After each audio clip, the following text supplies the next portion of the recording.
One, let's look at what oversight means. The parliament is supposed to oversee the executive by way of ensuring checks and balances, so that there is no abuse of power, no arbitrary use of power, there is no exploitation of our resources, and that the executive is held accountable. I think that's the basis of actually conducting oversight, to ensure accountability, or in fact enhance accountability. I cited one particular report, but before then, reports presented by oversight committees are largely inaccessible to the public. If you not get real source inside parliament, you need to get her. I check the parliamentary websites more often, though there has been improvements, but when you go to the answered section, I think a lot of information is missing or yet to be uploaded, particularly with regards committee reports in this the life of this parliament, and the implementation of, in fact, before you even implement recommendations made by committees, you first have to debate the report. So you validate the findings. And I'm very much passionate about that report submitted by the Mines and Minerals Committee. The reason being, environmental problems or climate change wahala is one among the top 5 agendas at the UN level, at the very highest level. And so when we observe, parliamentarians went on the field and discovered large-scale mining activities done by illegal miners, people who in fact do not have the license to conduct large-scale mining in all of those communities, about 7 or 8 communities, polluting our rivers. You know, when you say that, leading to an outbreak of disease that killed children and women. I stand to be corrected. Somebody told me the Honorable Emerson Lamina was the head the head of that committee. And the report. Okay, he's still there. I think I glanced through a report, that report, and also a report on agriculture. The committee was headed by an independent member of parliament. I mean, I would first off, before we talk about these reports, I have a whole lot of them that I will be citing. But before we get into the reports, let's talk about the process of going into the field and audit these institutions. Individuals. I mean, especially, we've always accused the executive of not performing. These institutions are corrupt, but like Honorable mentioned earlier, if parliament is fixed, then there will be little or nothing for the ACC to do, because it's the well where the water meant to nurture nurture our democracy, good governance, accountability and transparency is drawn. And I strongly believe in that sentiment expressed by Honorable Givao. If parliament performs its functions efficiently and effectively, probably there will be little or no need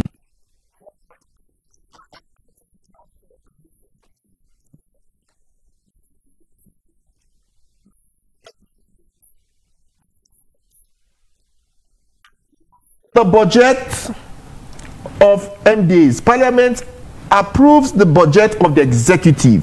Now they give executive money, say give them okay, say una go spend.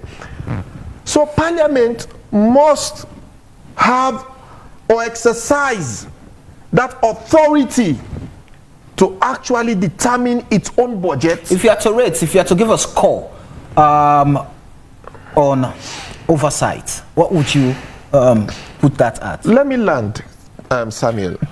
Parliament should actually exercise such authority to not only determine its own budget, but to ensure timely disbursement of same in order for them to do their work effectively and efficiently. Yeah. We've seen situations in some other countries where the parliament is robust basically because they have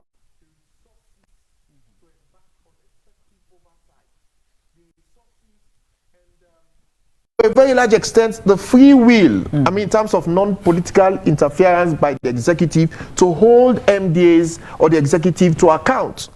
But this parliament... But evidently that would not be possible here because already you have, I mean, the head of the executive as a ceremonial member of the... That does not actually usurp the authority of parliament. Parliament is that usurpation or I mean the presence or the nomenclature of the president in parliament as expressed by the constitution does not grant him any authority to usurp or undermine the authority of parliament. In it, I mean, in stricto sensu of the word. So here is the thing: is it usurpation of power, or is it connivance in agreement with the executive and, I mean, between the executive and the legislature? Is that, I mean, because we all saw what happened. I mean, the fights. I mean, parliaments have gone through for its leadership. I mean, who should? So, if you are going to be the leader or the leadership of the parliament, we must ensure that it comes from the ruling party. So, would you say it's usurpation of power? Would you say it's just an implementation of an agenda that successive governments have always enjoyed, be it PCS, LPP, all the time when they're in power? Now, I will not blame this current parliament, but they have a responsibility to fix it. The constitution was very clear before its amendment. I mean, the section that deals with the appointment of speaker. The previous government had wanted absolute control of the parliament. That was why they amended that section. And the appointment and election of the current speaker did not go down well with many of the opposition members. Those who implemented the strategy. Oh yes. That's why I say I will not blame this parliament, but they have a responsibility to fix it. But, I mean, besides that, I mean, looking at the crop of parliamentarians, I see in some the enthusiasm to push for good governance and accountability, but they are tied. Section 77K. We'll come to look at that. I mean, parties' interests against national interests. Let me bring in Honorable. You mentioned there are few, I mean, performers. For me, yes, my own personal assessment, there are few MPs I hold to very high esteem. I said that too. There are few performers. I said that too in my opening remark, and you mentioned the Honorable Indolo Gevao. Well, I stand to be corrected. He did not retract. I stand to be corrected. He's here. I saw somebody who apologized after being bullied. I mean, he did not apologize for saying he lied. He apologized to the committee that, okay, this is what you want. Take the apology. And because they feared that they will risk losing, I mean, the chances of, you know, re-election, of returning to parliament. Let me bring in Honorable Abdul Karim. This parliament you are in, we had hopes. I mean, as citizens of Sierra Leone, we had hopes. We thought, I mean, this parliament was going to fix things. But from the onset, the parliament sets out at a path that many started looking at. Wait, where is this parliament headed? Where is this parliament headed? From the speakership, I've had so many members of parliament here who've always accused the leadership of parliament to be, I mean, to be in bed with the executive and always have things their way. But you have people like yourself in there. So for whatever blames, I mean, for whatever blame we take to the parliament, you share that. So you, if we're to go by Lawrence's submission, you this parliament is a disappointment. And in terms of oversight, unaki don't put on your money, the states don't fund them, but now go back on the can meet if this ministry say, no, you need for give money for local audit you. So your oversight, perhaps, is one of the reasons why the people of this country rated you guys as the second most corrupt institution in the country. Let me make some sharp corrections. Go ahead. And I wish, as you've brought Melvin, you will have also given the parliament, PR, an opportunity to save the face of parliament. Because again, when my brother, that's where I want to make the sharp cut.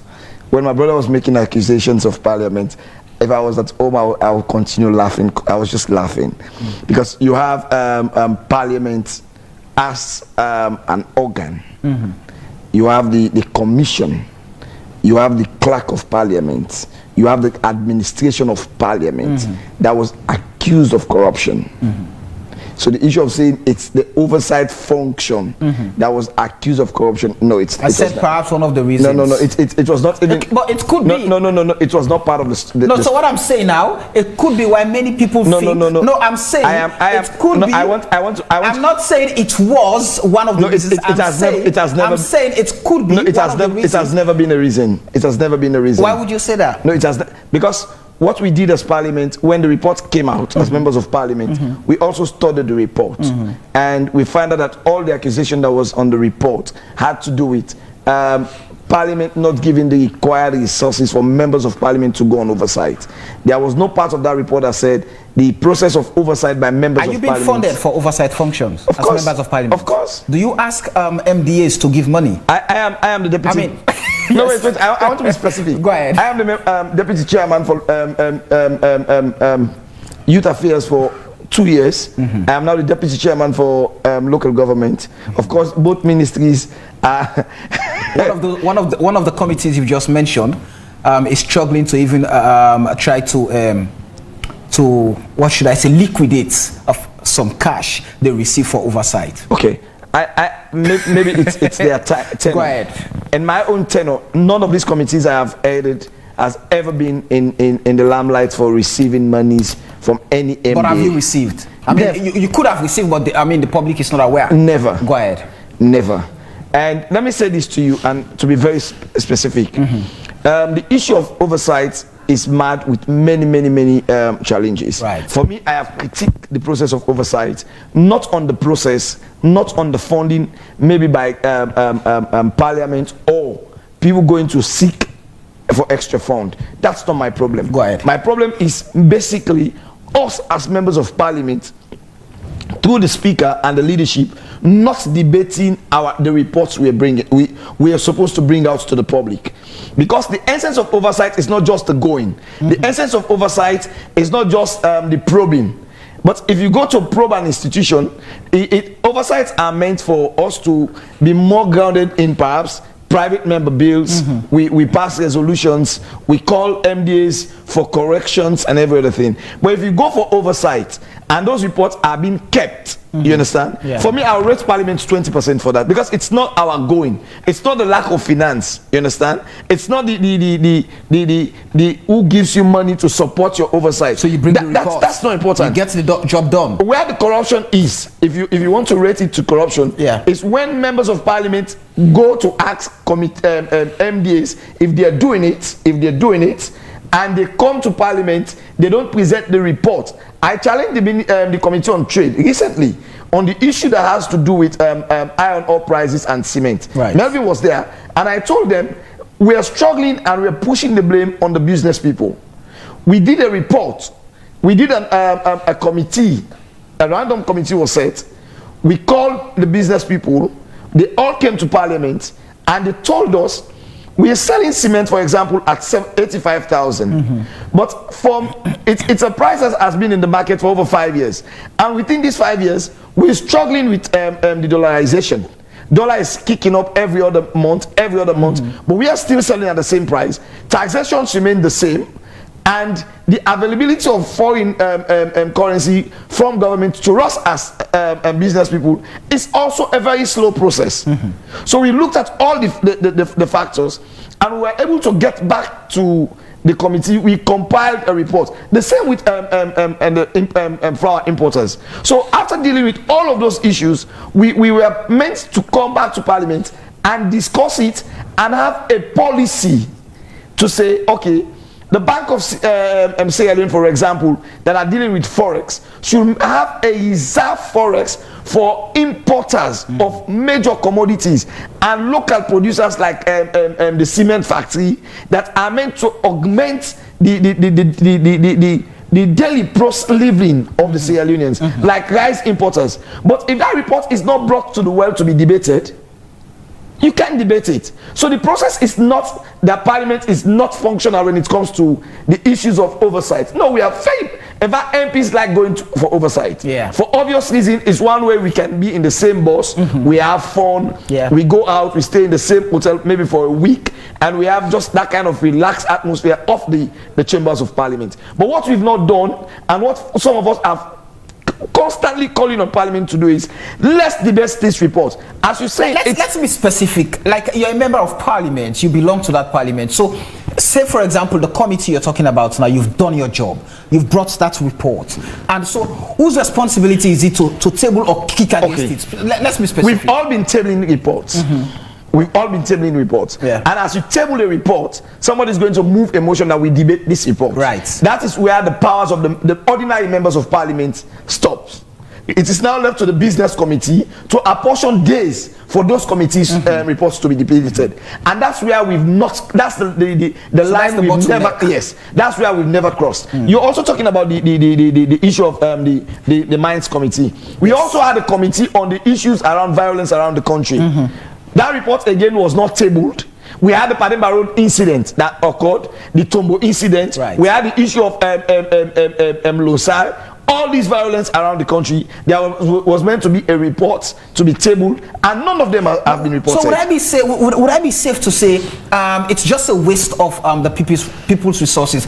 You are funded, go get the report, and at the end of the day, nothing happens. Well, for me, that's where I said we needed to have the PR of the Parliament itself. But this is something you handle as members of Parliament. This hasn't got anything to do with the administrative wing. Let me come. The administrative wing and of which the speaker is the clerk is the head, and the business committee. That's the whole thing about parliamentarians. I could also bring you another one. Recently, when we have the audit service report, 2 years down the line, I have constantly been reminding Parliament for us to debate it. Honorable Tawa has done. In fact, we continue reminding Parliament until the day when the board leaders of who are also members of the business committee send in a motion for the audit service reports to be debated. As we speak, that has also not been done. We've also seen situations where members of Parliament will come to Parliament and say, because of A, B, C, and D issues, we want to see this minister responsible for this. And the speaker will tell you, do a question. We will. It talks about introducing question time in 2019. I know many members of Parliament, including myself. I have written a question to ask the Minister of Transport to come to Parliament to tell us the cost of the buses he bought in 2019. As I speak, that minister has not come to Parliament. So it's not a situation. For Parliament is pushing for accountability, and Parliament is also protecting individuals. Is that what you're saying? No, I am careful to say they are protecting individuals. It's just like we have a situation around Parliament in which there are certain people you call, like we've called the bank governor many times around this issue of even this denomination when it all started. And he's not interested in going to see you guys. In fact, there are certain people. I could also remember there was this man we call, like, for security reasons. We called him and he told us, "I'll not go to the Parliament. I'll speak to the speaker directly." Who is that? No, I'll not call the person's name. We're talking about accountability and transparency. It deals with issues around the timber. It told the committee, "I'm not going to Parliament to see the committee." And as we speak, it has been so forever and ever. So it's a situation of not members of parliament not going to the field and doing it. It's about we are stagnated as members of parliament in having those reports. You understand, being put into the daily activities of parliament. We want to debate them. And some of us are anxious debaters for some of those issues, but how do you talk about them when they are not being interesting? What's the question? With your, expressed permission. What's the question? I would want to pose a question to you, honorable member. You talked about the business committee being responsible to appoint, days for the debate of these reports. Is that so? Is it the business committee that is responsible? Who is responsible? Which committee is actually responsible to appoint days? You're talking about the reports. Okay, first of all, there is a business committee of which myself and my brother are not privy to, and I think you have only 2 representatives from the opposition. I don't want to blame individual members who are in that committee. My question is, who is responsible? Yes. No, it's a business committee. Business committee. It's a business committee. Who are the members of this business committee? So the people get to know that these are the people that are the bottlenecks. Let me quickly bring in Melvin, then I can come over to yes, quickly. My members are not too obliged to state it, but the business committee is composed or comprised of the leader of the SLPP in parliament, the leader of the APC, the leader of the C4C, supposedly the leader of the NGC. So that goes to the speaker. The speaker, of course, and the clerk should be the secretary to that committee. So that's where the fusion comes into place between the administration and the political aspect. So that goes to the heart of what I earlier submitted, a political willingness. If that business committee does not will and deal, does not engage and dialogue on what is to come on that other paper, you can call on William Kell and ask him why is dual citizenship law is still yet to see the business of the light of the day, and he's a member of the business committee. So the indictment is upon the leadership of all our political parties in parliament. Right. Thank you for that. It's very interesting. But let me bring from Honorable Indole Givao, the issue of oversight. If we get that right, Sierra Leone, the issue of accountability and transparency, we would not say we would get the issues of corruption out of the way, but we know we would get to a point where many people would feel that the Parliament of Sierra Leone is working and we are seeing some form of accountability and transparency. But that aspect is lacking. The efficiency and effectiveness it deserves. It's not seen at all. Thank you very much. I want to be on record. When the I'm sure it's not the BBC record. Yes, time around. Actually, give it to us. Honorable Indole Givao made that statement first on AYV on Sunday, not on BBC. Took over and I was on that show. Exactly. Go ahead. He said he was here to clamp down on indiscipline and corruption. I am actually out looking for any MDA that I will get evidence from to say gave money to a committee chair or a committee member for oversight. If I dare get that evidence, trust you me as a Sierra Leonean, I'll report the matter to the ACC and I'll push for investigation and indictment. Reason being that Parliament has its own budget. Right. In our budget, the funding for oversight is built in same. We have no business going to any MDA to fund our oversight function, and no MDA should fund our oversight function. Should any MDA fund our oversight function, that MDA itself is in connivance with that person that he or she gave that money, and that is tantamount to bribery. Yes, to commit a corrupt act. So members of the public should get that straight. No MDA should fund Parliament for oversight. Our oversight functions are funded by the central government, and we members of Parliament should not even, I am not even sure we are doing it, we should not even attempt in asking any MDA to fund our oversight function. Because if we do, like you rightly said, we have whittled down the standard of the function that we are going to perform. If I'm going to audit you and you fund my movement in coming to audit you, what will be the report that I will put out there? So that's one thing. Secondly, like my brother said, I've never seen any of our reports being debated.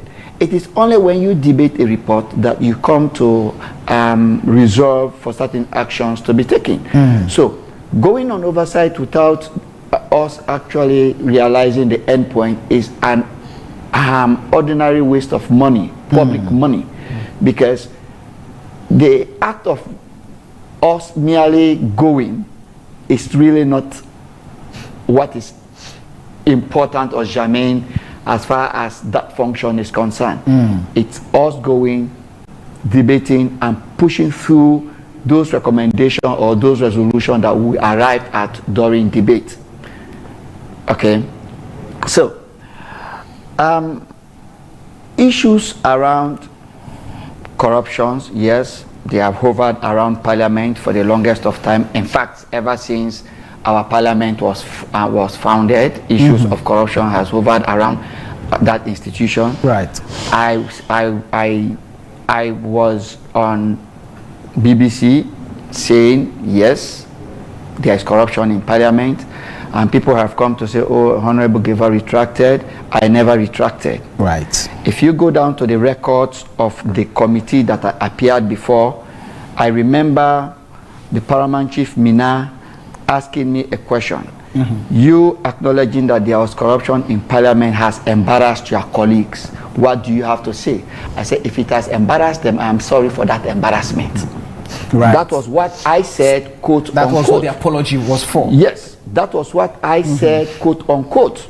That is quite distinct from me retracting. I did not retract and I have not retracted. I did apologize when the question was posed to me by a member of the committee who was in the person of Honorable Paramount Chief Mina, to say your broadcast has brought embarrassment to your colleagues. I apologize for the embarrassment that she said it has brought to them. That one I was saying in public, yes, I did apologize to that point.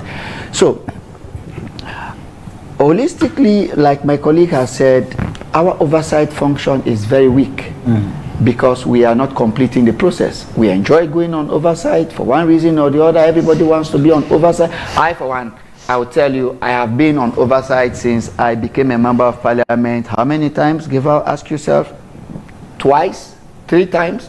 When I was chairman of the Human Rights Committee, yes, I embarked on oversight. I toured the entire prison system in Sierra Leone. And when I was chairman of Legislative Committee, I went on oversight to the Office of the Registrar and Administrator General. Ever since then, I lost. Why did you lose interest? I'm asking this question because, like he said, you go on oversight, you write a report, and the report is not debated. The report that I sent out after after we monitored the prison system, if we had debated that report, we should have had so much information to be able to fix what is happening in the prisons that it will have solved the problem. But because we did not, we merely went to your media, we wrote the report is lying down. Dust. The problems are still there, and until we get to know problems, we.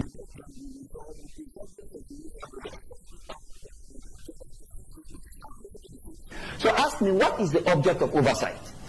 You know, it's interesting, but I would also want to factor in this question, the question of you guys are members of Parliament, are honourable members.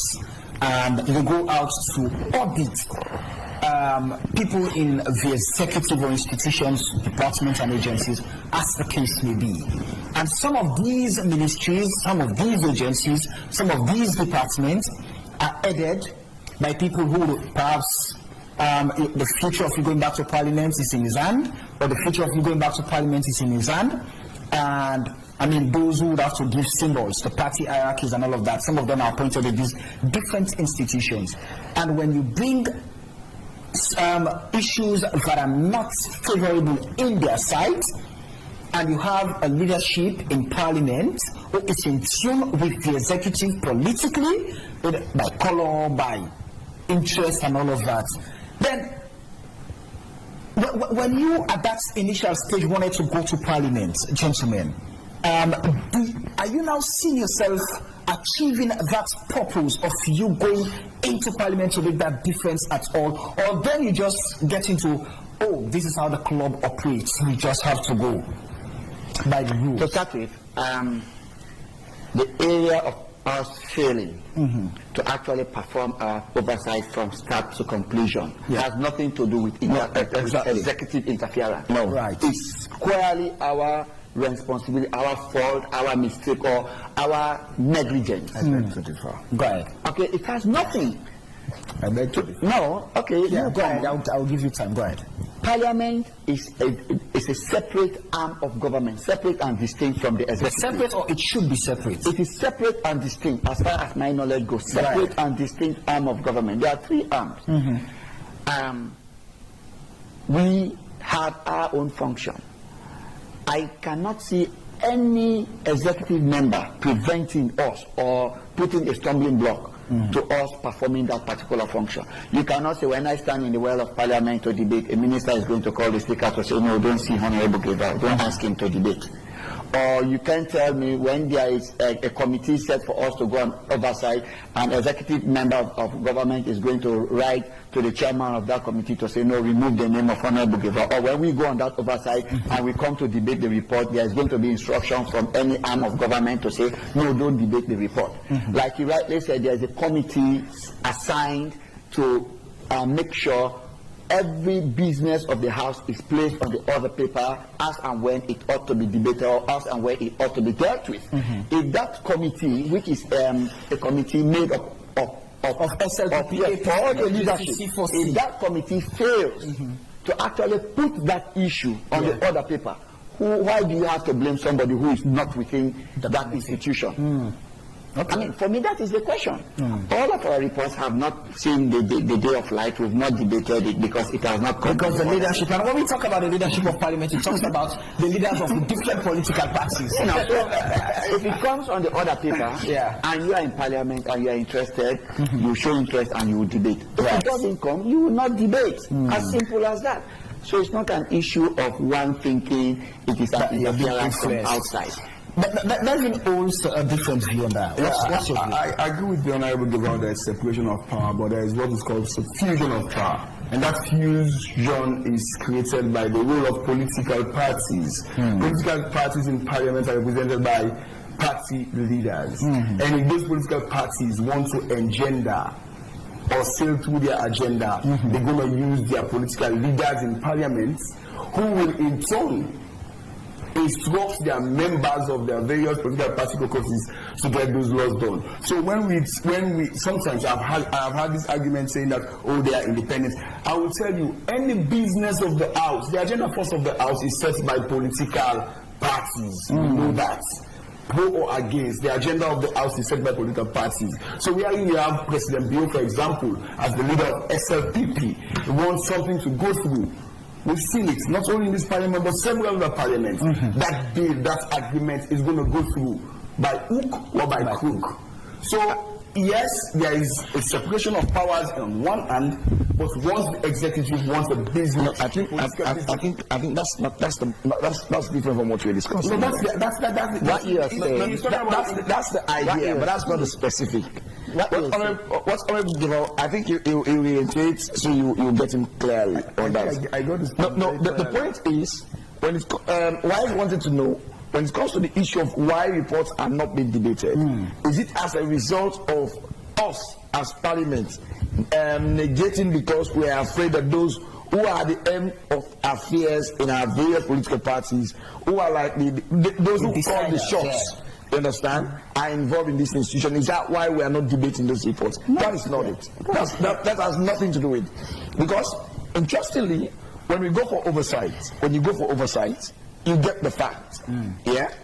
The first thing is you don't send a copy of your reports to the MDs. You don't.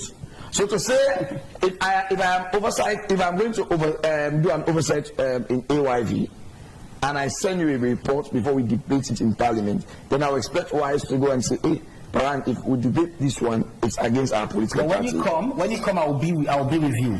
You would have discussion. Not necessarily. You would have to question me based on what not in all. So I get to know what not in all oversight. Not in all oversight. You deal with the political heads. This again is another one. If we are going to local government, like we do oversight on local government, like if we're going to do an oversight on EU funding, right? We go with the personnel from the EU itself. We talk to the local councils directly. We don't have anything to do with the chairman of councils. Right. We deal with the administration of the councils. In that position, you don't expect a political interference because this is an SLPP council. And it behoves us. It behoves us in practice to say those CAs and the local government functionaries in those councils are not politicians. With the way things operate in Sierra Leone. Well, the way they are written in Sierra Leone. I know you were a little bit honorable give house. Let me clarify my point before you can. No, I get you.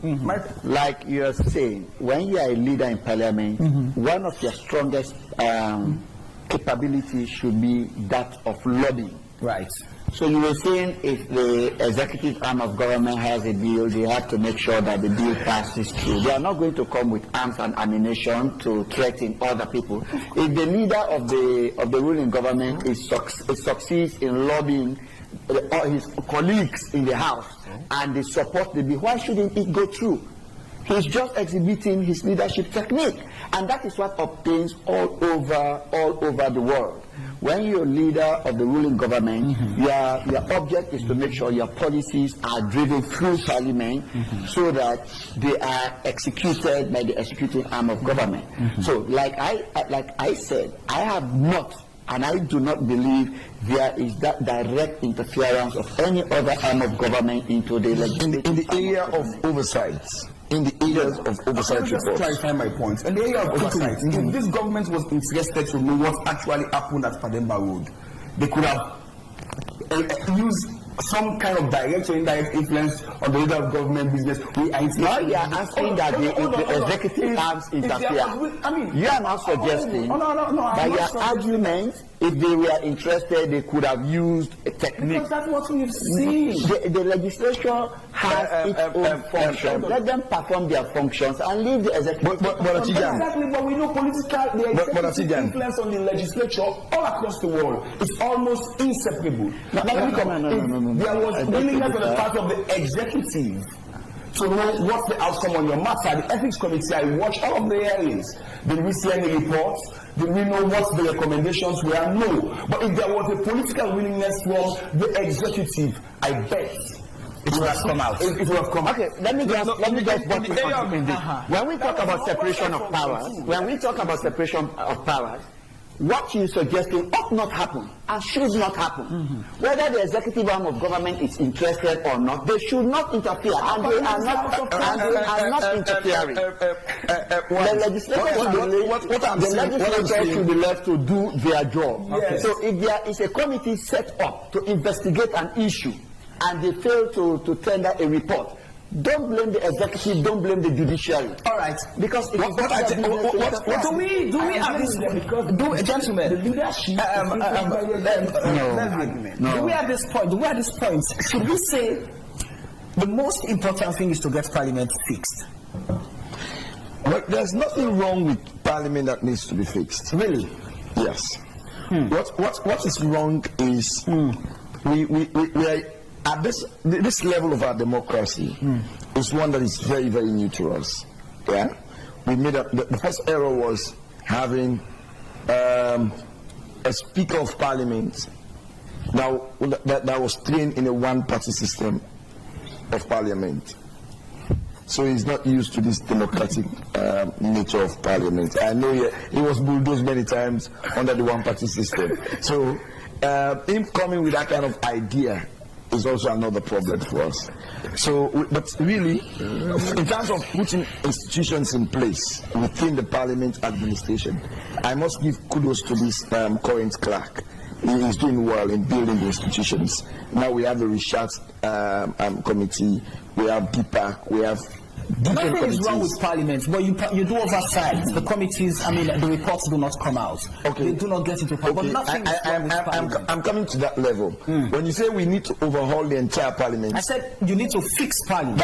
Parliament should be fixed. and that's So which means there's something fundamentally wrong with the and Parliament. this is what I started saying this evening, that you have two angles of Parliament.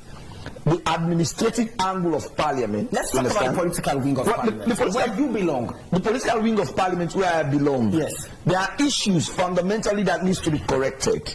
Right? So we're saying the same thing here. No, we are not. What I understand by you saying fixing, that it is broken. It is not broken. It is deliberacy on the part of those who are meant to do certain things, not doing them. It's not that the institution, because the standing orders are clear.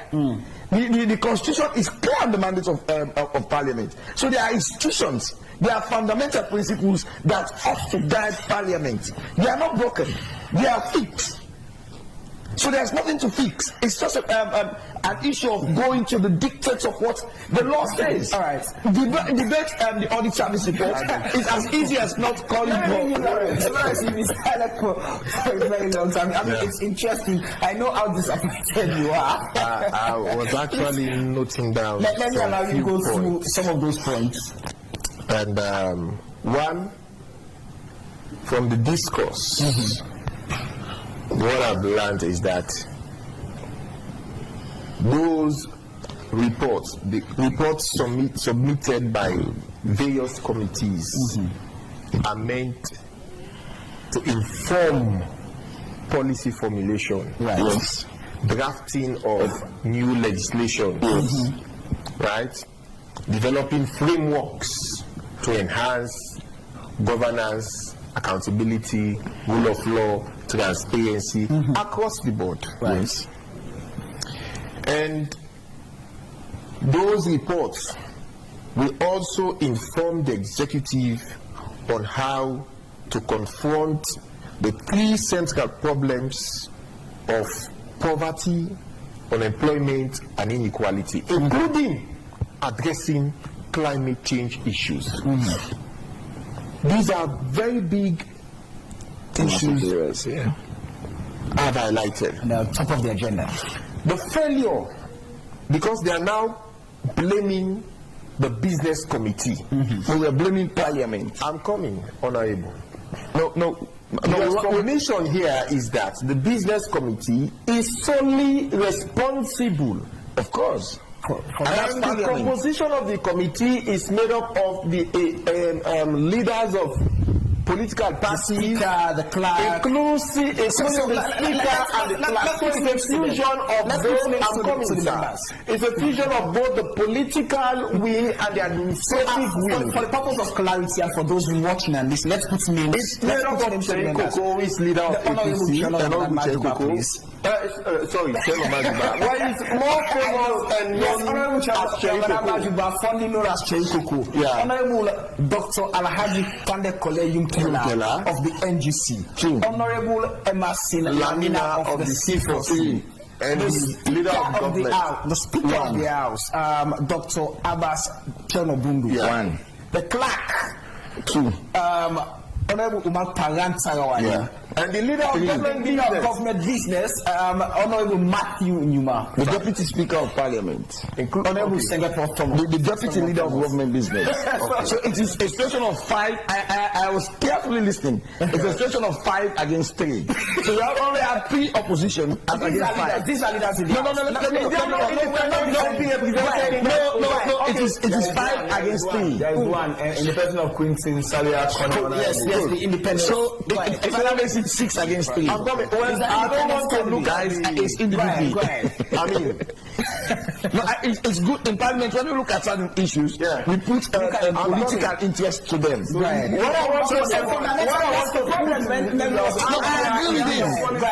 What I want to put out Yes, one, will never want to embarrass themselves. if So is the APC. the leaders, the political representation in that committee is saying that the administrative representation is actually responsible, it is the duty of these MPs to charge. I'm just saying, supposedly. I think somebody has associated blame on. No, I'm coming. For entirely parliament comprising of administration. Yeah, I'm coming. Yeah. Right. The speaker, because many times I've listened, people complain that the speaker denying them, is saying, okay, it will be debated in due time, in due time. You charge the speaker. Okay. I'm coming, sir. I'm coming. Okay. I'm coming. Okay, let it come. If it's possible, force Mr. Speaker to relinquish his position. On the other hand, I will now speak to the public. We know that these members of parliament, from the political angle and the administration, are represented in this business committee that is solely responsible for retarding development in this country. I will put it that way. So I will call out to the public to protest against these members of the business committee. Oh yes, let there be a nationwide protest. It can be the social media protest. Let me land. Let there be a protest against parliament that the people demand, right, that these reports be debated because it hovers around the development and progress of this country. We must demand that it is within our rights as electorate, and in fact, by virtue of the constitution, the sovereignty of this country belongs to the people. So we must exercise that sovereign right to demand that they actually perform their function. Let them debate those reports, in which the people should now say, if you fail to debate these reports, we will not vote for you. We will not return them to parliament. Well, that's the debate. Okay.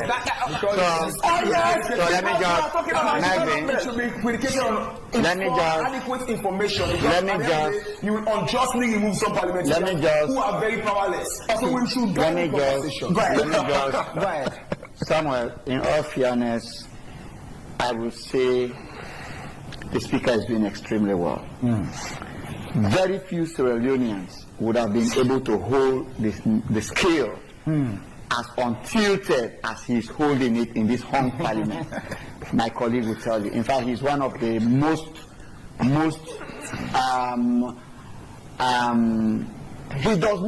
he hardly settles for a no for an answer. Okay? And we have well over 8 to 10 of them on their own side of the aisle, just as you have some of us on our own side of the aisle that hardly settles for a no for an answer. And if you do not have a speaker who is extremely level-headed, who is able to steer that ship, honestly speaking, we won't have a parliament, because every day we'll be throwing fists. Every day we'll be throwing fists. Even when he tries as best as possible to, you've seen us throw fists once or twice in the world of parliament. So I want us to actually, I'm not holding brief for him. It doesn't need to be my friend for me to defend him on a public forum. Parliament has laws. Like you're saying, you charge the member of the speaker. The speaker is so powerful. If you go by outstanding orders, when he speaks, he must hear himself in silence. Not just that. SO 43 gives him is it 42? It gives him the final is the final arbiter over the when you raise an issue, say, Mr. Speaker, I want us to debate the audit service report. You say, I have heard you, and a date will be stated. How far can you go? Does that in any way question our democracy? He cannot single-handedly. Those are issues. Like he has rightly said, there is a committee. He cannot single-handedly dictate. Say it must come on the other paper, because that will be he will be autocratic. The composition of the business committee is the microcosm of Sierra Leone.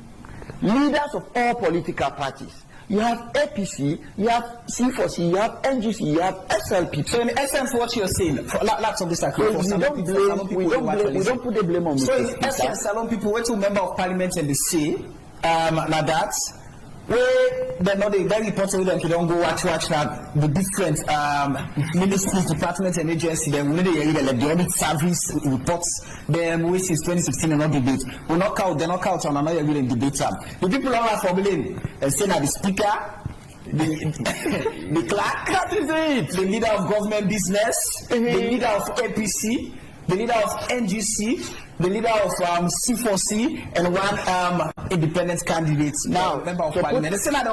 To put that straight, not also holding brief for them. Maybe if it is to happen, it will be precedented because it has never happened. Okay, so for audit reports to be debated, it has happened many times. No, because let's get back to the Hansas and come back with evidence here. Go ahead. It's when this argument started, I took my time to do a research. Okay, during the second parliament, there is no evidence that an audit report had ever been debated. Okay. So when the argument came up, it was like it had to go to Public Account Committee before it could be debated. Thank you. Yes. So there was argument, or there's argument around that area. The reason why I am emphasizing on audit report. Audit report in itself is not an oversight report. No, if we are talking about oversight, because what we're dealing with here,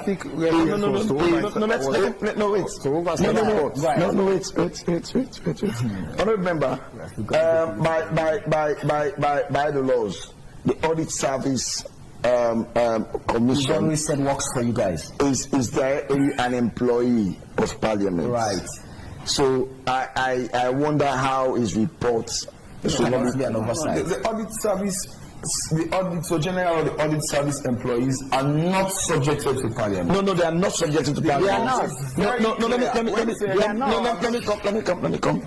When they do their reports, for me, I don't even look at what precedence is when there is a clear mandate of the law.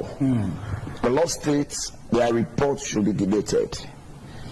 We've had a situation in which the speaker has given us is not. No, but there's an ambiguity, Honorable. What we are saying here, I wanted us to distinguish where's the audit report and oversight reports. I have said audit reports are not oversight reports. That's where I'm coming. If we get it right, because when you say an oversight report, these are reports. These are reports that are born out of supervision done by members of parliament. Are you saying we should not debate the audit reports? No, that is not what I'm saying. We're singing from two different wavelengths. Okay, that's not what I am saying. We're talking now about committee report. Yes, we are talking about committee report. No, what I am report is one. Somebody service report is another. What I am saying, if it is laid in the well, it should be debated. What I am saying. Don't give me precedence not to and distinct from committee reports. Oversight report, because we are discussing our functions around oversight. Oversight reports are those reports born out of the supervision that committees do on MDAs, and those observations are deduced into a report.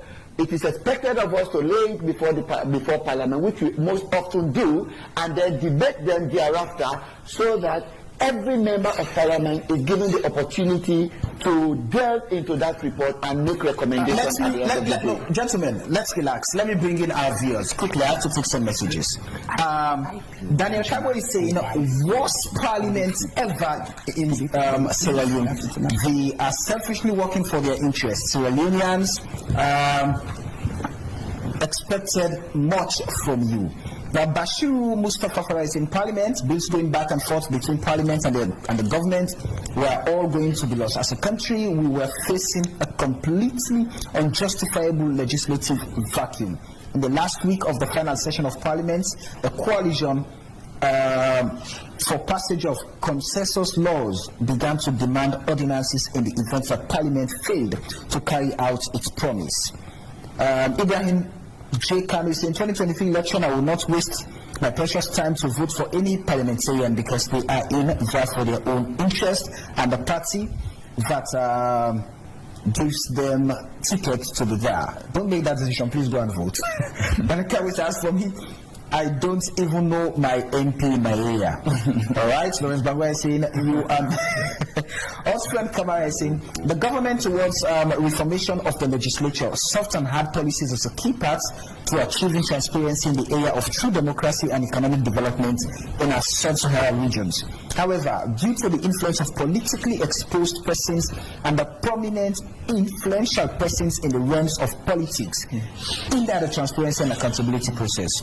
These sets of people must be of interest to anti-money laundering institutions such as PSC, Auditor General, and the ACC.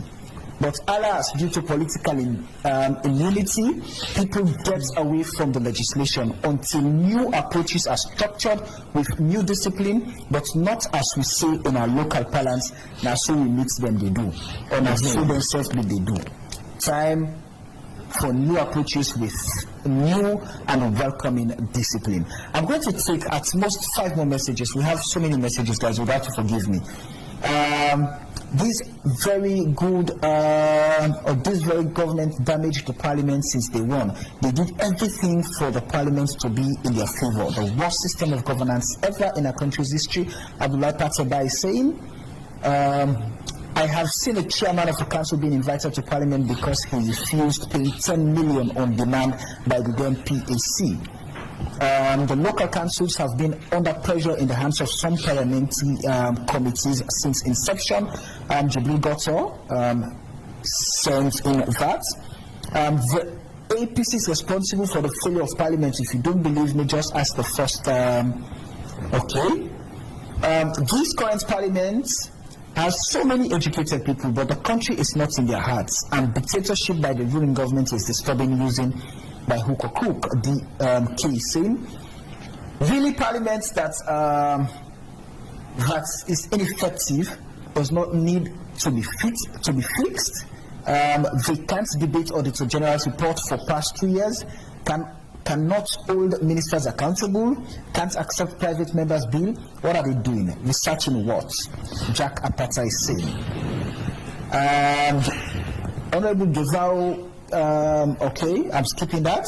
Mr. Bangura, the fact of this parliament is this was a premeditated fact that this administration crafted from day one upon assumption to office to come and loot the country's resources. An illegal Speaker of Parliament who was appointed by the President to suit his okay, I'll have to hold it there, I'm afraid. And the last message I'll take is from Procano saying, Samuel, it's not blaming them, but holding them accountable for aiding to conceal public documents. Guys, without to forgive me, I have to hold the messages there. Time is never our best friend. We have to quickly talk about, in brief, I know there are a few performers. We're going to name those performers, in the last 4 years of Parliament, just before we wrap up this conversation. But let me ask you quickly, Lawrence, the issue of lawmaking, I know you mentioned, few incidents. The incidents are the Bintunami fights. Should I put that for the census? Russia, Ukraine. we also had, the Safe Abortion Act, which was, passed, sent to President sends again, and in the last parliament. In the last parliament, sorry. And so, let's talk about the most critical issue in the lawmaking, the census, the statutory instrument that led to us, seeing muscles were thrown at each other at Bintimani. We saw, fighters we've not witnessed in the ring, we saw them at Bintimani. In terms of lawmaking, many have given this parliament, a very good pass rate, a very good pass mark, that they've done extremely well with regards to lawmaking. There are brilliant bills they've enacted that would at the end of the day help to propagate and project Sierra Leone's development trajectory. So what would be your assessment? Quickly. Lawmaking, I would say this parliament has done a lot. And fairly speaking, right. One of which I want to commend them is the expulsion of Part 5, right. Yeah, the criminal libel law. Yes, there were hue and cry, back and forth. But yet, Parliament performed due diligence. Promised by the president. So it goes back to what Melvin said earlier. It's highly unlikely for Parliament to reject a government bill, right? And part of the lawmaking function, in my view, does not only stop at enacting bills. It also includes confirming presidential appointees. So Parliament has done a lot in that regard, except for very few instances where, of course, there were disaffection from the opposition bench.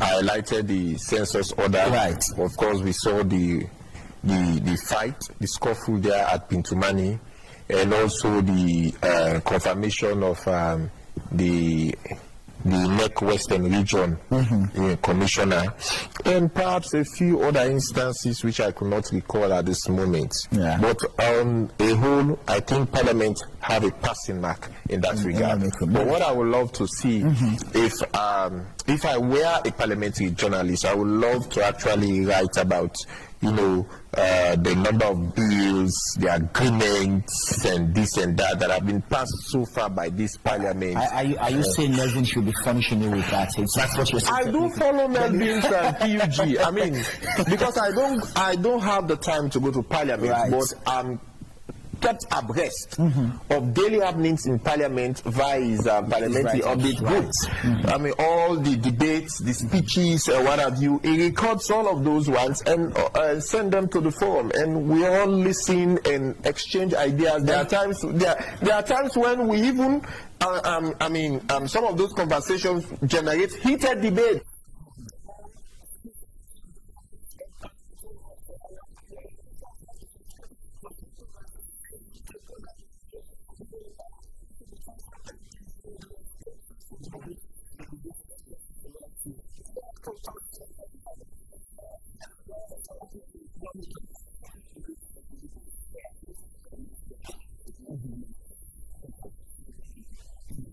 The previous parliament never had the opportunity, but the current parliament, the beneficiaries of that as global.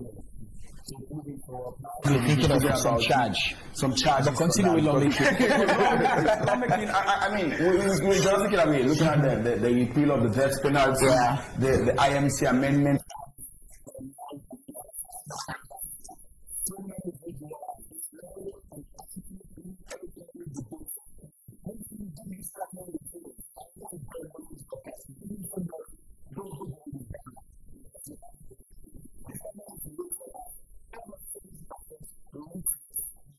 And parliament that are way below that. Have we ever gotten a parliament that is not literate?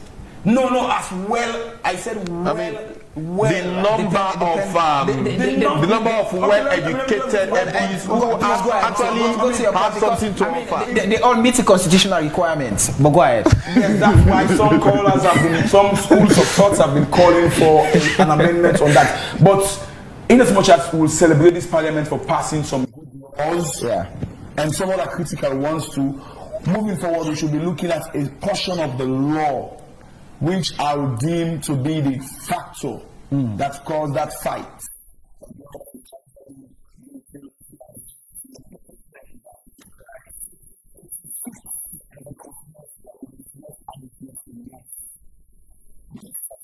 You mentioned it in your submission, section 76.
honest with you, as a trade union,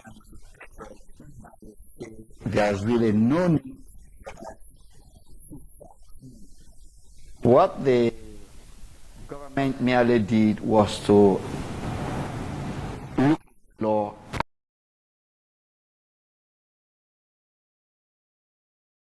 on parliament at any point in time. Now this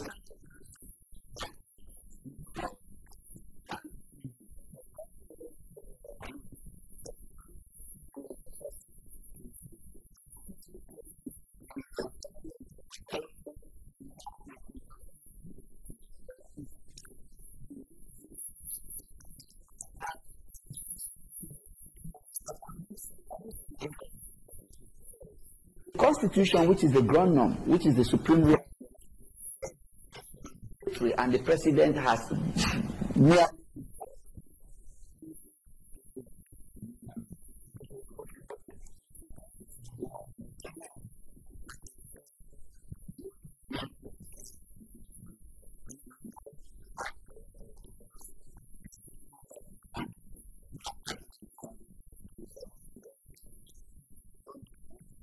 laid before us, and if they are laid before us, if we don't have the willingness to pass them, honestly, we will not pass them, and there is nothing the executive arm of government can do. Right. Let me give you an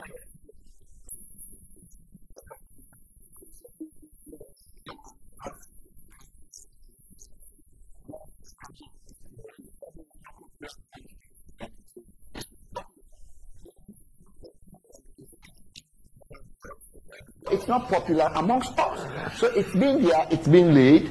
We have held lots of consultation. We are trying to see how best we can come with clauses to be able to fit to fine-tune it. Yes, to fine-tune it so that it fits well with every.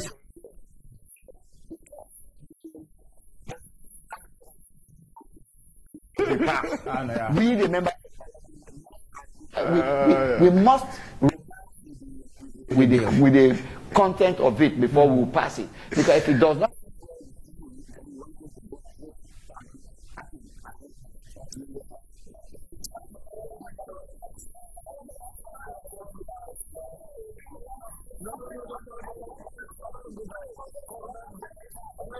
But relax. I'm the moderator. I'm not going to allow you to usurp.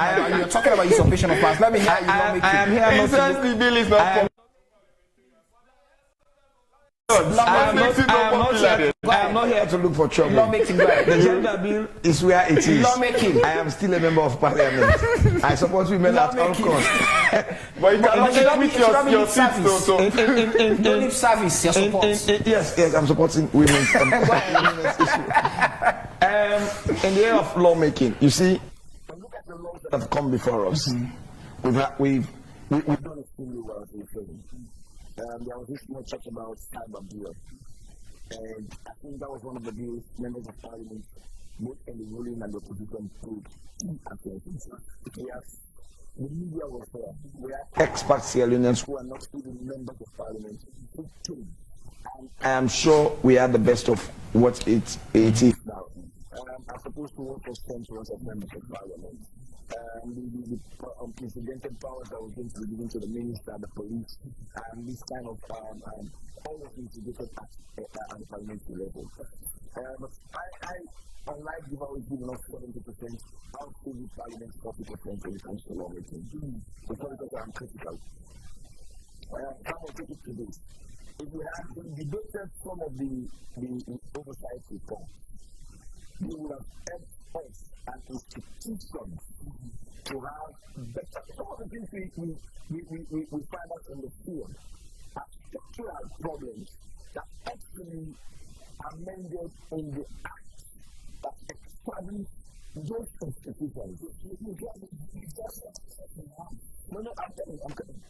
Therefore, if we will have been debating those reports, so for example, when we were looking at the Education Act, the University Act, when we went for oversight, when I was in Texas Education Committee, we went for oversight, there were certain things we noticed. People have debated them, and the minister or the professional heads of the ministries were in parliament to listen to our debate. Maybe those pieces of information that would have come out of those debates would have informed them on a better university.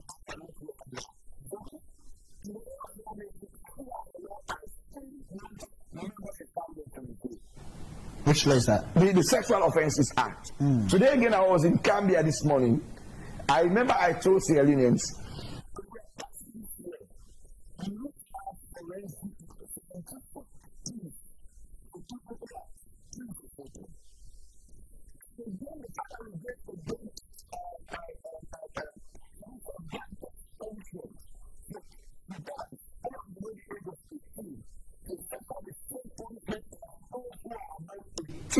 when it comes to sexual penetration, so a gap that law needs to address. Yes, all right. Because, for example, boys going to school at the age of 17, 16, for them it's love. They know nothing. And that law also, as the education of that particular law is not as all the bills we've passed. We've passed the bill, it's quiet, it's calm. If your boy go today and the matter is reported, the law does not even cover what a juvenile is. We go to prison, as you said, we don't have juvenile courts in this prisons in this country anymore, not as much as we need. We see boys who've been fined wanting for penetration, they're serving jail sentence with adults. This is a worrisome trend. Right. It's really a worrisome trend. Okay. For me, we've done well. Still peg a question mark on that bill. Okay. I wish I was not in Parliament when it was passed. In a minute each, gentlemen, let's talk about representation. Melvin, I'm going to start off with you. Somebody was just telling me in the text message that me and Evans have been a member of Parliament. Let's talk about representation. I know that the members of Parliament, Honorable Indulu Govao, just submitted earlier that, what's Parliament is a microcosm of the society. So if we're to go by that, on a normal day, we're expecting, I have always said the House of Parliament, Parliament is not a house of technocrats. They are representatives of the people. Sometimes what they have, the people can better shape or guide as to what really they would want in terms of the things they do in Parliament. But how many parliamentarians do we see going back to their constituencies, engaging their constituents on issues happening in Parliament? Is that really happening? I would tell you that question is a very critical question because one size cannot fit all. Some MPs are really connected and in touch with their constituents, while others might not be in touch. So to use one lens or one wavelength to equate it will be difficult. So on what should be the ratio? Generally, I think there's a constitutional issue there also. What actually is the Constitution saying is representation? There is no, as similar to that of consultation constitutionally, it's not clear, and that's what makes the role of members of Parliament very ambiguous. Because somebody will tell you representation in this case just to talk for my people. Can we just go on the literal basis? Okay. Yes. For me, I'm representing constituency 127, member of Parliament. And whatever you do, you have to do on my behalf, in my interest. How do you get to know my interest if you do not consult with me, if you do not engage me? There is a missing link. Go ahead. Prior to the advent of the 1991 Constitution, representation generally meant that portfolio holder, who is a member of Parliament and also a minister of state, is entitled, for example, if you are living at West 2 by then, so take development to West 2. But after there was a shift, and besides, I beg to differ with my Honorable AKK, who said the speaker is oriented with that of the one-party system. He is one of the authors of the multi-party constitution. No, but he never benefited from that. After that shift, as a result of military and other reasons. Gentlemen, let's go time. So quickly. Because of that, I think there's this misunderstanding that, representation is to mean get me road, get me my barrier, put my girls to Bondo or women to Bondo, do the naming ceremony for my kids. So until and unless this constitutional review on white paper defines what, when we talk about representation, it's still going to remain ambiguous. But the general term is advocacy. Well, advocacy can be our own connotation, but all right, you are representing me. So how you represent me is conspicuous. Lawrence, let me hear from you quickly. I think representation should not be looked just at from a personal. You would soon name me the best performers in this. Yeah. For me, if My member of parliament, They will pay in parliament. first off, is always present in the world to debate issues, critically evaluate government proposals that are, tabled before the House. He has represented me well. Okay. If my member of parliament goes for an oversight function and reports to the world and see to it that, the report is being tabled, debated, and the recommendations That's quality representation for you. therein are forwarded to the government. My member of parliament has so representation could have a different meaning depending on who you talk to. Let me hear from the Honorable Ikeke. For me, don't forget, I was a constituent many years before I became a member of parliament, and I'm going to spend long years being a constituent. And in between the balance, I want to say this crop of members of parliament are far-reaching their people compared to the members of parliament we've known in the past. Believe you me, we see activities of members of parliament in our own close groups, and we see, in fact, if you put the actual events, the activities, building projects of members of parliament across the board, you find out that we've even put up more structures than the Ministry of Works in our different constituencies. So for some people, that's representation. For some people, what representation means is you come into parliament and you debate, they'll say, oh, thank you for that debate. And when you say things they don't like, they say, that's what it talks. So if you talk next time, or they campaign against you. That's representation for them. For some people, it's the ability for them to even call you and you picking their phone calls. Right. It's representation. But in all of these things about representation, I want to say thank you to our media outlets in Sierra Leone, most of the television stations. You've given us a platform for our people to know what exactly transpired in the world. Our media journalists in the world of parliament, they're doing exceptionally well. Like, for sometimes, if I am even late to come to parliament, I'll follow the link of Melvin. I'll follow the link of Blah TV online. I'll follow different outlets, and I'll start to know what is going on. And that is why, even when I come to the world, people say, hey, just a camel, but where I meet them, I'll continue the debate because I follow, and our people are following parliament from that. Because it's this issue of people not having access to the information of parliament that is the problem. But I believe as we open up the bandwidth, so people understand what parliament is. Maybe part of the facilitation fee should be coming to us, the media houses. I agree with you. Representation, like my colleague said, we are trying our bit. It's not easy because of the way our constituents perceived us. Anytime you go down to them for like surgery hours, surgery hours is when you really go to interact with them for them to be able to tell you what their problems are. Those problems of theirs, they really want you to solve because as far as they are concerned, I am not with you in this. Yes, as far as they are concerned, you are their Minister of Work, Minister of Finance, Minister of Health, Minister of everything. So it is not us. Gentlemen, we don't have time. It's not us. It's not us. So yes, it's something that we are really trying to do, and in trying to define it is trying to know what the needs of your people is, coming to advocate those needs in the world of parliament, and trying to push and lobby the executive arm of government just so that those needs are being provided for them, which is something that we are really doing. But because of the daunting task on the hands of the executive, they don't really get to do all of the demands that we actually take to them. So by and large, I think we are doing our best. Melvin, who are those that will form part of the list for the best performers? Last time I wrote an article on this, the person emerged as the winner of that AWOL award. So I'll be very careful this time. For APC, of course, that leader in the person of Chairman Ramadan Majuba, Honorable, has done well in consolidating them. Many people are expecting fragmentation for the fact that they were in opposition. So he should be given that credit. But Daniel Koroma, also Honorable, he has been, for me, a fantastic lawmaker. And if you go to the NGC, of course, Honorable Yumkela is a top-notch politician. hardly sought after. In fact, we saw the power going to ask for Exani's that was out of parliament.